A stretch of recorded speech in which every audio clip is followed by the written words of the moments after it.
Beating defenders in the box with left stick dribbling. And here he is again. Here he is again. Hang on a second. Is that even possible in FIFA 23? So we don't have the capacity. I mean, I said it before and I'll say it again. I think Harry Maguire could dribble better out of the back than he could with his own player in FIFA 23. However, hope has not all been lost. There are specific techniques which we can use to beat defenders inside the box with left stick dribbling. And of course, your boy always delivers. This is how to beat defenders with left stick dribbling in the box in FIFA 23. Now, first of all, we will quickly delve into how to dribble in FIFA 23. This is super important, simply because your actual ability to caress the left stick will determine how well you can dribble inside the box. Okay, now what I have determined, what I've outlined in previous videos, is to left stick dribble in 23. You need to be minute on the movements, left and right, up, down. You can't be heavy. It can't be clicking. Okay, it cannot be this. It has to be very minute and caressed into the directions that you want to dribble. And I find the player simply turns a lot better. And what I also have noticed is when you're dribbling, it's actually similar to FIFA 21. You need to roll the stick, not necessarily chop it.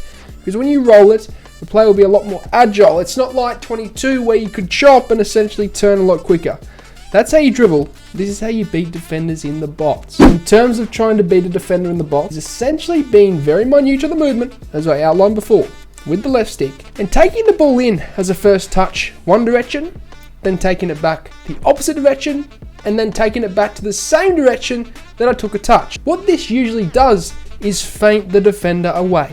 Why? Because you took a touch one way, you then turn the opposite way, and your opponent is automatically thinking he's going the opposite way with left stick dribbling to try and get a shot off. No, you then turn back to the opposite direction to feint them away, and what it's doing is a zigzag movement. Okay, now another thing you need to bear in mind is you need to keep your back to the opponent. He needs to be facing the opposite direction to the goal, and you basically need to keep your back to the opponent so that you can keep the ball away from him, and so it's harder for him to tackle it off you. I mean, let's face it, if we turned into him, it'd be easier to tackle off you. So you need to keep your back facing towards the goal and towards the defender. Once you then feint them away, it should open up an angle for at least a pass or for at least a shot. It will create a shooting angle, and the best thing about it is you get away from that defender's block because you feinted him. He overcommitted one way, which means there's a lot more space and gaps left open on the opposite side to where you initially took the touch. And the player will be beaten, let's say, around 80% of the time. And that does bring me into my next point.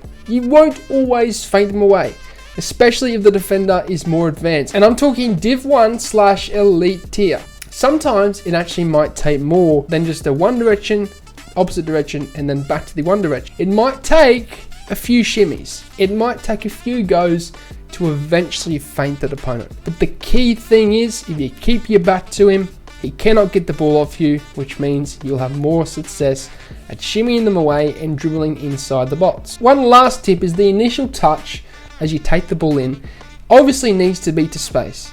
You can't take it towards the defender, nor the pressure. You need to take it to where the most space is to set yourself up for the initial dribble, so that essentially you keep the ball. That, however, is how I beat defenders inside the box in left stick dribble. It is a very good way of making them feint and creating passing lanes / shooting opportunities. I hope you enjoyed it. I am coaching one-on-one on patreon.com. If you want to be a part of that, link is down below. Of course, also follow on Instagram. Keep in touch with the No Money Spent Road to an Event. Episode 4 was yesterday, so you can keep in touch with that and go and check that out. But as always, hope you guys have a good day. I'm out. Sayonara. Au revoir. Adios. Salam. Ciao. Goodbye. Thanks for watching. If you enjoyed the video, then I'd really appreciate it if you hit the subscribe button. And lastly, if you do want any pre-gaming fuel or supplement, then head over to atpscience.com, which is the first link in the description, and use the code AussieFIFA at checkout to get yourself a discount. Not only is it the cheapest way to get supplements, but it helps me out a ton, guys, so thank you.